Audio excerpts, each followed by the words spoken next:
বন্ধুরা দেখো এখানে কি, এখানে স্যালমন মাছ, এটা ফ্রোজেন স্যালমন মাছ, বুঝছো, ফ্রোজেনটা। আর এই যে একটা করলা, দেশি দেশি করলা।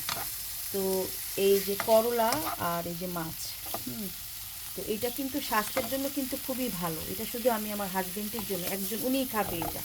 উনি করলা অনেক পছন্দ করে, করলাটা খুব পছন্দ করে, মাছ পছন্দ করে। তো আমি এই যে, আমি খাবো না, এটা আমি খাই না, খেতে পারি, এগুলো খেতে পারি না। তো এই যে এই করলা, তারপরে এই ধরনের খাবারগুলা শরীরের জন্য খুব ভালো। তো আমি এরকম দিই। এখন তো তেমন একটা যত্ন নিতে পারি না, তারপরেও তারপরেও করি। নিজেটা নিজেই করে, তারপরে করি, কারণ যদি শরীর স্বাস্থ্য সবারই ভালো থাকতে হবে।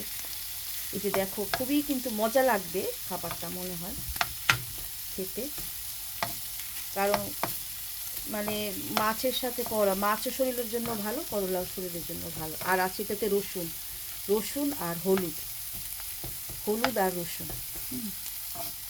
হলুদ আর রসুন, বুঝছো বন্ধুরা? এটা আমাদের হাজবেন্ডের যত্ন নিতে হবে। আর ওই যে তোমরা কী করতে পারো, বেদানা দিতে পারো রাত্রে।